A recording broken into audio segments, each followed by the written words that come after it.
Welcome back to the Block Party with Girardi. My name is Seth Kushner. Dan Girardi back on his podcast as usual. Welcome, Dan. Thanks for having me. I appreciate it. I think it's just the standard intro welcoming you to your own podcast. It's big time stuff.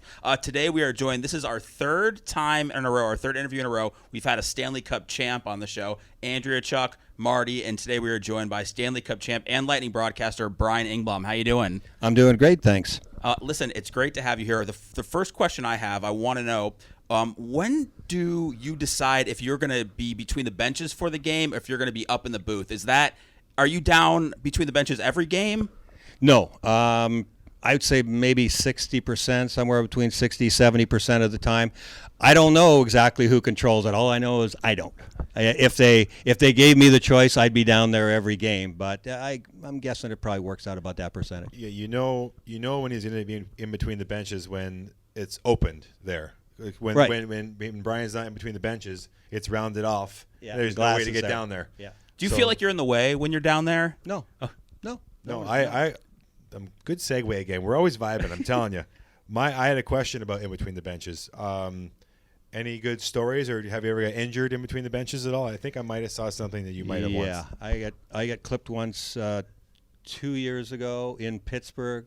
You have to be careful. It's the passes that cross-ice passes. When you guys are zipping the puck across, gets deflection, or the ice is a little chippy or whatever, and it could take off the top of a stick and just zooms coming right at you. I got hit right between the eyes 2 years ago in Pittsburgh. It was weird because I'm very aware. I don't want to get hit anymore. I had enough of those. You know that too. The puck was going actually parallel in front of me. Sidney Crosby redirected it, so it was from here to that wall away, and so it was going that way, and it all of a sudden came up. I got to move about this far, and it hit me right between the eyes. I got 9 stitches. Sid was great. He came in between while I'm getting stitched up, and he goes, "Hey, Brian, sorry about that." I go, "You're fine." I couldn't see him. They cover you up, right? You're getting the stitches and everything, but did you stay in the game? Other than I was that, going to say, typical hockey guy came right back. Yeah. No way he's leaving the game. He's played the game. I probably made more sense after that. Yeah. You started talking normal after that. No, you knew more about the game after getting hit in the head. How different is perspective from up in the booth to when you get to down Totally on the different. ice? Totally different. I'd rather be down there if I had the choice. Yeah, I'd be down there every game. You get a feel for the game. In some of the rinks in particular, when you're in the press box, you're a long ways up. The worst place is Edmonton, the new building, believe it or not. I still can't believe they did that. I'm not saying that just because they're in town here tonight, but it's just so high up and back. You're in a different zip code, and everybody looks this big. So, yeah, you can see the structure of the game and all that. I want to feel it. I want to see what you saw, why you made that read, why you made that pass, why you didn't see that guy coming. And you can tell that a lot better down there, as well as getting a feel for the game. There's a lot of times after games, too, where guys who are in the press box, or writers or whatever, will say, it wasn't much of a game. I'll go, you should have been down here. It's a lot different. Like that Penguins game the other night, I heard you saying that was like a playoff game. Yeah, it was. And plus you can hear, the yapping going on too.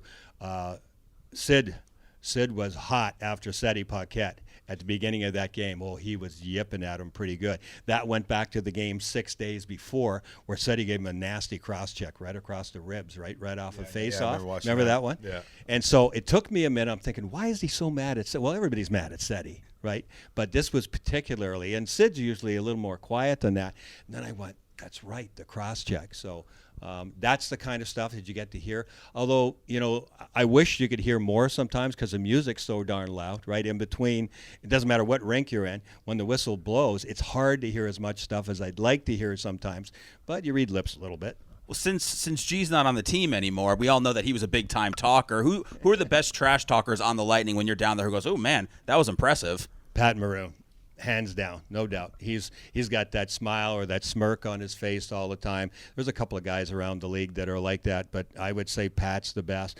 Everybody gets, really intense, And so it all depends what happened to you, right? I mean, you get some guy who cross-checked you across the side of the neck or something, you're in it the rest of the game. So it can vary from night to night, but game in and game out, Maroon's always looking down, the other bench like, anybody got anything to say? Or when he skates by, he just looking at the faces as he goes by to see if there's anything going on. I love that stuff. It's great. No, that's great. And clearly you can hear from how he speaks about the game that he's very knowledgeable. And I actually made a point in my thing that I want to compliment you on your broadcasting, because now that I'm retired, I watch games, and there's guys that played that know what they're talking about, or some guys that haven't played. And sometimes I have a hard time listening because they're trying to piece things together and just sounds awkward. And I know when I watch a game, you're between the bench, you're doing the broadcast, like I thoroughly enjoy it because there's so much knowledge there. And like you just said, you pick up on a little play that maybe another guy that played haven't seen. It's just, I really, it's like comes natural to you. And I don't know why I'm just pumping your tires really bad right now, but like well, you're right. There's a lot of people that get into it that don't know what they're doing, and they get by just on their name value alone, and they get these jobs and they don't necessarily have the skill set. And I'm not saying they do a terrible job. Right. They do a great job because they know the game. But sometimes you could see it's like forced. They're trying to fill air. It's just, and then when I watch, Brian between the benches, I think it might have even been were you at the home game, Pittsburgh game? Were you in between the benches or no? I don't remember what game it was. Yeah, I remember just listening to what you were saying. I'm like, wow, that's like I saw it. I'm like, oh, that's great. It's good to have someone that sees the game like you. Because you can see. I appreciate that very much. It does take our crew here is really good because, like, I'm a big replay guy. I had that conversation as soon as I moved here and started doing the games for Tampa Bay.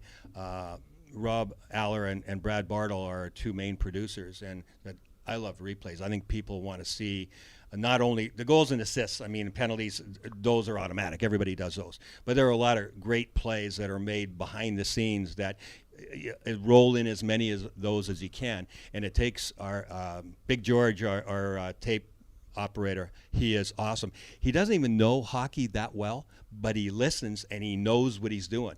Those guys on tape virtually watch the whole game backwards because they're doing this, and then we're on talkback. You're on talkback talking to the truck while the play's going on. Sometimes you're going 6 minutes without a whistle, right? Yeah. So you're going, save that play by Girardi out of the corner, the way he made that play, body position, and so they're watching the game backwards to find that while the game is still going on. Same thing with producers.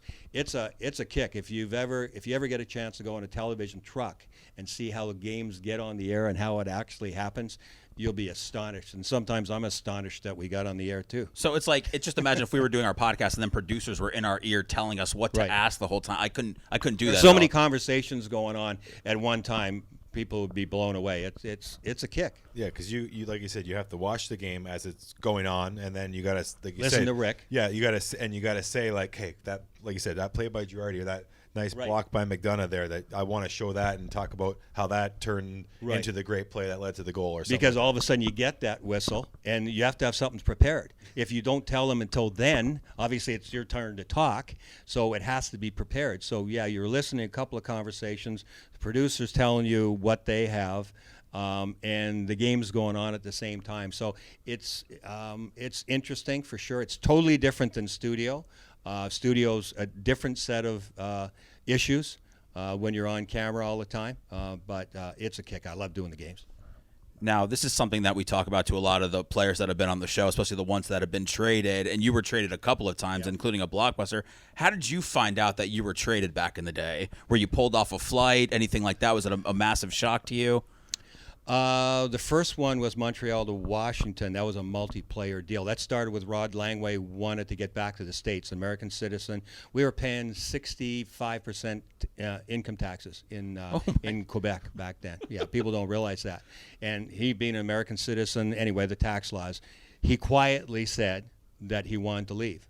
Next thing you know, it was 4 for 2, and 6 guys are involved. So I found out about that one the night before. My agent called me, Norm Kaplan, and said he had about 4 guys in the deal, maybe 5. He said, look, this is going on, but they don't want you as part of the deal if you are reluctant to go. So, we're looking at the phone going, what do I say here? And he said, just think about it. You don't have to tell me right now. So we keep talking and we keep talking, and by the end of the conversation, I said, you know what, I don't need to think about it anymore. If Montreal is willing to do this, then me knowing this, it's going to be a weird feeling for me. So I said, if that's what's going to happen, that's what's going to happen. I roll with it. So that was probably the most interesting one. It was right at the beginning of the season, and it was tough, but worked out great. I loved playing in Washington, and the rest sort of is history. The other ones, mid-season from LA to Buffalo, back to Scotty Bowman again. After Bowman was always tough to play for, and I was kind of shocked that. I wasn't exactly one of his favorites, I don't think, and then to go back there and playing for him again, I was kind of stunned about that one. No, so we're talking about your playing days. So we asked the guys that always come on, about the travel back then. Maybe some stories about hotels or like the visiting locker rooms that a lot of these young pups these days that come up, they expect these brand new rinks in every city. Like I know a couple of the old ones were, Nassau Coliseum, Mellon Arena in Pittsburgh. I wish some of these guys these days would saw Mellon Arena's visiting room like that. The Igloo. Oh, yeah. So, yeah, if anything you have on that would be kind of some good insight. Yeah, the Igloo, that was an ugly room. Yeah, that's for sure. I never liked playing in that building. Nassau Coliseum, I loved it. It was old, it was dingy, but it had great atmosphere. And now that the Islanders are back playing there, it's way better. I love doing, television-wise, I loved being in that building again, too. That's terrific. I played even in the Olympia in Detroit. That one's long torn down. That was a lot like Boston Garden. Very egg-shaped corners, small end zones. That was good. I actually enjoyed those rinks. Like Boston Garden was my favorite place to play. And it was hell because you had guys, O'Reilly, Stan Jonathan running at you all over the place, Winsick, Cashman, Hodge. And it was tough, and if you weren't ready to play, you were going to get killed. But it was kind of fun, And the room was not very good. In Boston, we played them in the playoffs a couple of times. Huge rivalry to this day, Boston-Montreal. We'd go in there in January for regular season games, and we'd come in for the second intermission, and mysteriously in January, the windows would be open. And it'd be like, maybe about 12 degrees in the locker room. They go, don't know how that happened. Classic mind games. Or conversely, they turn the heat on because each room, when they dry the equipment overnight, they turn the temperature up to like 95 or 100 if they can get it in the room to dry the equipment. We'd come in there, it'd be 100. I remember sitting in the hall one time, took a chair and sat out in the hall because you're dripping wet. And so there were a few mind games going on there too in Boston, but those are the ones. St. Louis, the old building in St. Louis, you could tell that was Budweiser country because in the morning, oh my God, the smell of stale beer was just ugly. Chicago Stadium was like that too in the morning, just ugly. That's what I said. It's good to hear those little tidbits that not a lot of people know. About what went back on, not too far back in the day. No, I'm not going to age you here. That's all right. I'm not sensitive. Don't worry about it. You can't play those mind games now, can you? You can't go into a visitor's locker room and they'll have it 100 degrees now. Is there anything like that when you're on the road? Any little mind games, or it's just first class? I haven't heard. I don't. Well, I mean, you'd have to comment on that. I think nowadays, the teams are here so early in the morning if the heat's on, the Consol Energy Center in Pittsburgh, it was like freezing cold or really hot. It's weird how a brand new building, you come in and for a morning skate, you'd just be soaked, and you're like, what's happening here? Then they turn off the air, and you'd be freezing. But it's pretty you can't do that stuff. It's pretty much like your homeroom on the road. Well, now. One of the classic rivalries was, in the last couple of decades, was Detroit, Colorado. Right, and they went when Mark Crawford was coaching in Colorado and Scotty Bowman was in Detroit.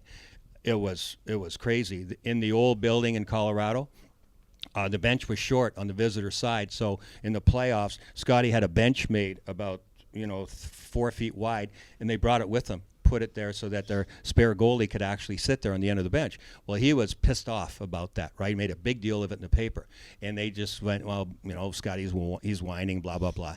So the scenario shifts back to Detroit. Scotty has the crew go into the visitor locker room and paint it the night before and the smell of paint. You're going to want to smell that when you come in between periods. Oh, it was ugly. We walked in. I remember walking in and going, you know what's going on here. Yeah, I mean, it was just horrible. I don't know if they used oil-based paint or whatever. Brilliant, though, and right? then you could tell they closed the doors like right away. Zero, it was zero ugly. fans moving. Oh nothing. no, nothing. No It was, ventilation. so stuff like that was going on. That was pretty awesome. Brian, do you watch your broadcast at all, or did you do it early on to kind of critique yourself, or when you do something good or bad and you don't have to go back and watch it? Yeah, sure. Yeah, I watch from time to time, not a lot. When things go really wrong, then I'll go like, what happened there? I said something, and because there's things happening behind the scenes sometimes. The wrong tape rolls or whatever, and you're expecting something, and then they hit the wrong button, or I don't remember right. Sometimes we have like 5 things saved. I might say, save that play, save that play. We've gone 6 minutes without a whistle. Now all of a sudden the whistle goes, and they go, okay, here you go. And I'll go, damn it, which one is this? And I'm trying to wait and I screw it up, and then you find a way to just get back over to, oh yeah, this is this one, right? It happens. So, and sometimes you think, oh my goodness, that was awful. I was brutal. It's never even, and then when you think you're brilliant, it's never as good as you think, and it's never as bad as you think. So far, that's been about it. The worst thing that ever happened to me was my first or second year. I was doing sideline with Gary Thorne and Bill Clement. That's how we started, ESPN. And I was doing a thing. They came down to me, and I was doing a thing on Chris Chelios. And it was a pre-production. He was doing about 4 different things. Well, it came to me on camera for about 5 seconds, usually does, and goes right to tape. Well, the stage manager, the girl, was looking around and chewing gum, and the tape didn't roll. It was black. And I'm panicking, and I start stumbling around. I'm like, well, in this, Chelios, when the guy came in the zone, I'm just dying. I don't even know what I said. I wanted to crawl under the stands. So first whistle, Bill Clement, awesome. I learned so much from the guy. I can hear him say, patch me into Brian.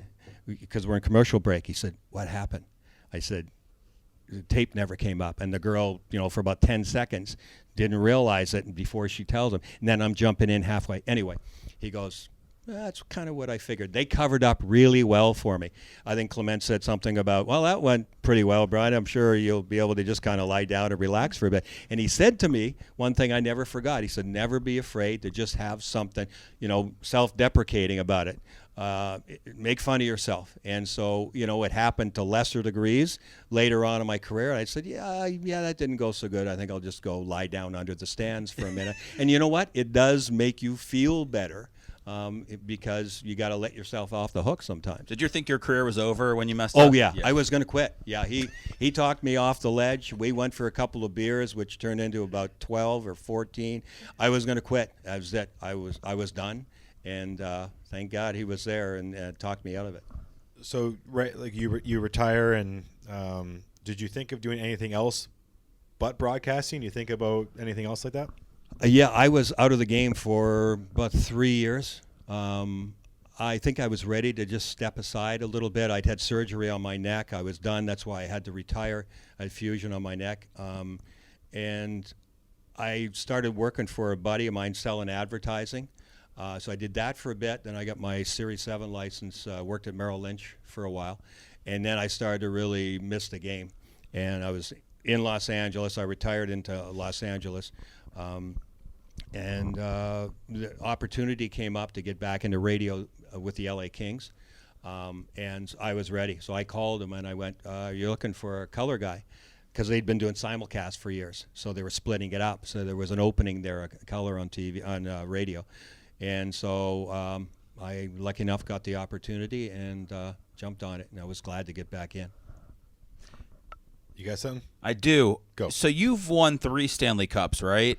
It's no, I'm on the Cup only twice. Twice. I played for 3 Stanley Cup teams. I played in the playoffs. My second year pro, I played the entire year in the American League. Got called up in the playoffs. The flu went through the team, and a couple of guys were hurt. So my first game that really mattered was a playoff game in St. Louis. I played 2 or 3 games that season. That year in the playoffs. But I didn't qualify. I didn't play in the finals. You either had to play a game in the finals or had to play 40 games, I believe, in the regular season. I didn't qualify for either one. So it's like a technique. If you look it up in the books, because I'm on the roster, it shows 3. But technically, I'm only on the cup twice, the last 2 of the 4 in a row. Does it feel like that's 2 more than me? So that's pretty impressive either way. It's like, you got to be on the right team. I mean, you're well aware of that. You get your chances. Some guys, guys like Marcel Dion, never even really got close. He's a Hall of Famer, 700 goals. Gilbert Perreault went to the finals that one year with Buffalo. There's a lot of guys that never really got a sniff. So I just happened to be on a great team at the right time and multiple wins. Does one of your cups mean more to you than the other one? The last one, the 79, the 4th of the 4 in a row, because I got to play more. I came into a team that has 10 guys in the Hall of Fame plus Bowman as the coach. So there wasn't a lot of room. And back then, the way the game was played, guys were on the ice for a minute and a half. Larry Robinson could play 2 minutes at a time. So you had Robinson, Savard, and Lapointe, the big 3, they called them. They're all 3 in the Hall of Fame. Langway came in 79. He's a Hall of Famer. And so Rod and I played a lot together that year. But the other years, one of the big 3 was on the ice all the time. Lapointe played with Bill Nyrop a lot. Passed away a few years ago from cancer. But he was the guy that sort of everybody forgot about because, you can play 4 defensemen an awful lot back then, especially when you had 2 big studs like Savard and Robinson. So it was a very different time. And so by that 4th cup, I had a chance to play a lot more. So it meant more. You talked about some of your name and teammates. Maybe a couple that really stick out as your favorite guys to play with, possibly? Larry Robinson taught me an awful lot. Terrific guy, still one of my really good friends. Lives here in Florida now. He consulting for St. Louis, and I don't think it's any accident that he was part of another Stanley Cup team last year. He was not with St. Louis all the time, but he did so much for their decor. I know what that's like because he would talk to you all the time. We had fun off the ice. Went to his house a lot, had dinner, on the road, would be together a lot. He just taught me a lot about the game. Really laid-back guy, really good friend. Always made you feel like, even though you screwed up something, and a goal was scored, he'd come back to the bench. I remember one time I screwed it up bad, and we ended up getting scored against. Come back to the bench, and he's slamming the door, and I'm thinking, oh, he's pissed at me. And he goes, damn it, he said, I should have come across earlier. That was my fault. I should have come across on that guy. We'd have done it. I just looked at him like, what? And I said, I appreciate that, but that was all me, and you know it. He goes, nah, I should have done it. That's the way Larry was. Serge was quiet. Like, I didn't hang out with him. Back then, you had a real hierarchy. You had to play your way in. When you're a rookie, you keep your mouth shut and your eyes open. Yvan Cornway was our captain. He'd been through that. Serge Savard had been through that. So it was still like that back in the day. There weren't as many young guys. So you had to earn your stripes. Everybody was nice to you, but you had to earn your stripes. But Larry was really good. I'm still good friends with Steve Shutt, and he was always a lot of fun. And I'll give you one story about the back in the day stuff. We went into. People say, who was the toughest or weirdest or terrible guy you ever played against? Everybody think it's Schultz or, Solaski, one of those guys. Steve Durbano. We go into St. Louis. That guy was nuts. Nuts. So Steve Shutt takes the lineup card. He goes, hey, come here. He said, see this guy, Durbano? Don't talk to him. Don't go near him. Don't mess with him. Don't do anything.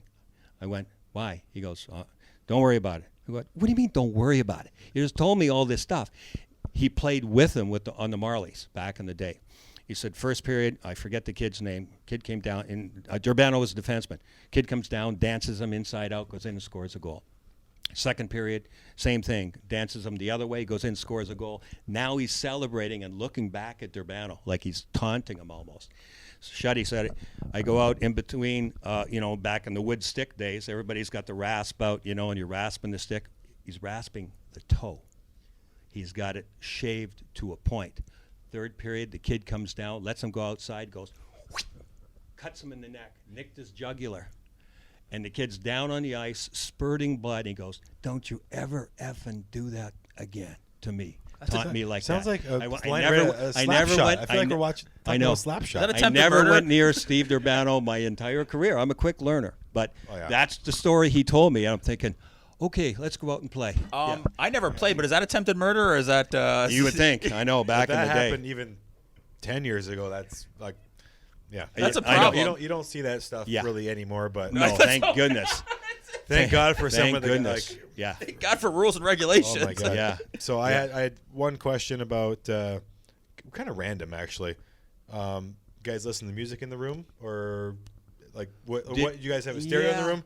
Like it had to be a record My player. God. We had So we had like music going. Any like what music was playing in the room? That's what I kind of Oh, want to know. it was in the 70s. It was disco.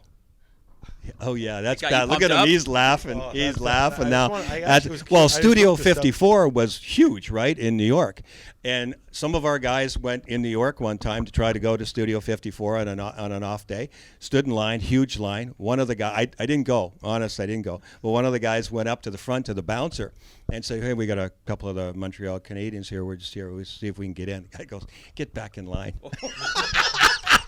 You can only imagine That was the awful. celebrities. You Rangers are all the same. The celebrities that were probably there, right? Like, it's funny. Disco in the locker room. I can't. Disco, Donna Summers. Like what, the yeah, I Bee remember Gees? Listen Donna to the Bee Summers. Gees? Oh yeah, the Bee Gees, awesome. Man. Yeah, I know it's hard to wrap your head around, but you're it worked at the time. You know, you're Tiesto. Were you listen to Tiesto in the locker room, or that was just your own personal? No, it's like there's a little like The Rock is like kind of really like depending who you have on your team and who's leading the music. Like I don't hear much rock unless it's like it was like me, Kobe, maybe another guy, like an older guy in the room working out later than all the other young guys. Then we'll throw on some like hard rock or something like that. But it's like some rap, the techno.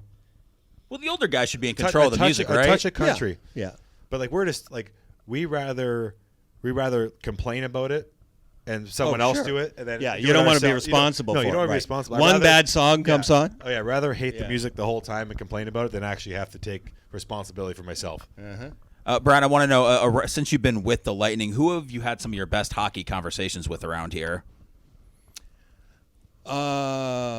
Interesting question. Is it Esposito? Oh, Phil's terrific. Yeah, I wasn't even thinking about Phil for the moment. I was thinking about players automatically. But By conversations with Phil, I mean he tells you how he feels and you listen. Oh yeah, exactly. And you nod or you go, "No, Phil, no, that's absolutely not true." He is a beauty. You got to love being around Phil all the time. He's always got something to say, and you know which side of the fence he's on right away. There's no doubt. I think the players have all been pretty good most of the time. There's some guys who definitely don't want to talk. There's no doubt, but I just have appreciated guys who are willing to just, if I ask a question, that understand that I know what's not for air and what is for air, and I think. As I go around the league now, and I get it, the players are inundated with interview requests all the time, and you get afraid you're going to get burned if you say something too much. But I just, want players to understand that, like, I know the difference. I know a lot of stories from back in the day, and even things that were going on in games where I knew it wasn't for air, but you find a way to sort of use things in context. But just going and trying to get a feel for the players, whether it was you when you were playing here, you were always good about that, about thinking about what I asked you. And I just want to get an idea of what your concept was on a certain play or a certain game, or where the team is in the course of a long season, right? That's all we're really trying to do. You're not trying to burn somebody on something. And, that's one of the parts of the job that I enjoy the most, but it's also one of the ones that sort of not regret, but I just wish guys would trust us more. Who's impressed you that you've sat down and had a conversation with that's playing right now? And you go, man, this kid is way smarter than I ever even realized. Or they tell you something that just blows your mind that you wish you knew that when you were in your 20s? Sergachev's a really, really interesting kid. He's very bright. From what I understand, he learned English in a very short space of time when he came over and started playing junior in the OHL. He also has a cat that he walks on a leash, from what I hear. So he does? Yeah, that's pretty cool. Yeah, very expensive cat that he walks on a leash. So We learned that here. That's another day. We'll try to get him on for that. He's really good. Anthony Cirelli, I think, is getting more confidence. He's a very bright hockey player, that's for sure. He's turning into a fan favorite, Yeah. Sorelli. Vasi's really interesting. It's hard to get him to talk. I think it's even harder now, and I get that. He's guarded a little bit, but I know he's got a funny sense of humor. He'll say something offbeat, and you would know that a lot better when the doors are closed and it's just you guys in there. I've heard of it, but I haven't experienced it a lot. Stammer's a great speaker. He's a terrific captain. He knows what to say. I always enjoyed Brian Boyle too. Brian was always terrific in that respect. There are a lot of guys around the way. Anton Strawman, same thing. I enjoyed Anton a lot. He'd give you a really good, solid perspective, especially, even when the team was winning a lot of games, he'd kind of look at me and go, yeah, I'm not quite sure about, this part of the game. I always appreciated that. I think my last question was just your thoughts on the Lightning, but you kind of covered it a little bit. But no, I just want to touch on like Sergachev and Cirelli. Those guys, I feel like they're like, we have all the big guys here, right? You got Kuch, Stammer, and I think those guys, when you have those guys coming in and really playing like at a different level, that just brings the team to another level, I believe, because you rely on your top 6, 7 guys all the time. But when I bring my son into the game or some of the coaches' kids or the whole team, I said, you guys go to the game, you watch Sorelli play. He that guy can do everything. Forecheck, back check, he can score, penalty kill. I feel like he should be on the power play more. I'll have to text Coop about that one. But I think he's that real typical hardworking hockey player. Play in the OHL. I always love guys that play in the OHL. I call him OHL beauty. You should. Right? So I think Sergey, every time I'm by the rink, I tell him, like, listen, man, you're getting it. Like you. Yep. He is like, he could take over games. I tell him too. He's so big, so strong, so talented. His confidence is high, but not like cocky high. Like he knows like he's good. So he needs to use that, and he continue like. I just watch those guys play. What are their ceilings? Like, what is Cirelli's ceiling? What's Sergachev's ceiling? Yeah, I think they're just finding it. Cirelli he's like Pointer. Braden Point came in, and from almost day one, you could tell like he'd been well coached. He knows which side of the puck to be on, and he uses his skills, the best way possible. 200-foot player, all the cliches you want to use, those guys do it. I agree with you. Cirelli, I think, could easily be a consistent 25-goal scorer, but you need power play time for that, and he's not getting that because the power play is pretty darn good. Yeah, they got a couple of guys out there that can do the job. They're not bad. So he's a penalty kill and a matchup guy, but he's getting more and more confidence now when it comes to scoring goals. So I don't even know what Cirelli's ceiling is, but the fact that he's gained another step too, and he's so much faster, that makes a big difference. Braden Point for me drives the offense in so many ways because you just get it to him, you're out of the zone. He can skate it all the way through the neutral zone, so you get an exit and an entry with him almost every shift that he's out there. That's tough to do in today's game, but he's so fast and he can skate the daylight so well that he's terrific. Kuch is different. Kuch is more red line or blue line in the offensive zone. Same thing with Stammer in general. But Sergachev, because he's a lot more physical this year, that the light just kind of went on for him.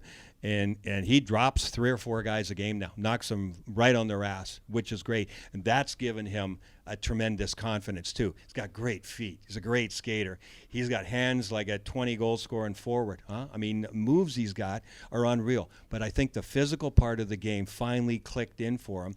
And now his reads and everything, like, I can do this. I'm not, like, what do they want me to do? I know what I'm doing. So he's terrific. Kuch is Kuch. He's so stubborn at times, though. There's sometimes with him, like, come on. He's convinced always that he can make that play. And it's almost when it's a turnover, he's going to make it again, right? Because I can do it. And he does do it so many times. And there are times when he has the puck where you go, no. Oh, great play. And it ends up in the back of the net for the Lightning. So a lot of, interesting guys that Kucherov had a career year for himself last year. Now I think he realizes, what he's got to do with the difference, kind of like Ovechkin, all the years. And then Ovechkin kind of got it, like, okay, I do have to make certain plays in certain times in order for us to win, and they did end up winning a couple of years ago. So you see that in Kuch's game, but the array of talents certainly outstanding. Yeah, I was very fortunate to be on a team this good, and like we can't forget to mention a guy like Hetty. Like this guy, of course. Like, I feel like he could play 40 minutes in a game. Yeah, I feel like he's always out there. It doesn't matter how long his shift is. He's always up the ice, back in his own end, breaking out on the power play. Like he's probably one of my favorite players to watch. For sure. And then the goal of Vasi. Like this team is. I can't believe it took him this long to get it going. I know. But now everyone's asking me like, oh, like what's wrong with the team? Like, just wait. Like they're not gonna not make the playoffs like they're not gonna not do well.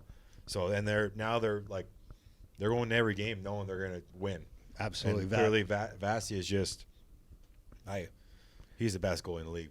I agree. They have the best D-man. Yeah. The best goalie. Probably the most skilled guy with Kuch. Yeah. But and one of the great shooters of all time. Mm-hmm. Yeah. I can go on and on. It's kind of crazy. Let's win a cup, eh? Yeah, I know exactly. Whatever you do, don't win it the last 2 years I was here. Great. Yeah. No, but when you were talking about Pointer, Cirelli, and Sergey, like I know Pointer got signed, but we got to sign these guys. I know. Like Somebody's going to have to go. You know that. Well, and there's motivation, right? Because the players are not stupid. I mean, you know that we're not going to all be together. I know that feeling, too, from the past, too. We knew we were going to lose guys. Even this is long before salary cap. Just the evolution of the game from one year to the next. You knew this is the last time, and it can be a great motivating factor. Vasi, I agree, is the best goalie in the league. He is unbelievably – when he does that splits thing at the end of the warm-up, it hurts me every time just to see him. 6'4", big, strong guy, full-on splits. It's amazing, and he is right back at the top of his game. And Hetty, we could go guy by guy. Hetty's a lot like Larry Robinson was for us. He's skating more forwards than he does backwards. You know that better being his partner for years. You have to be able to read off of him because you don't want to turn a thoroughbred into a plow horse, right? I mean, you got to let him go. So you have to read not only the guys coming at you, but you got to look and see what's he doing, right? And then you got to read off that. I know you were really good at it. That's why you played with him so much. And that's why I won the Norris. Awesome. I play with him. But, no, I give it to Hetty all the time about that one. I'm like, hey, when I have him on the podcast, I'm like, hey, you're welcome. All right. He doesn't need my help.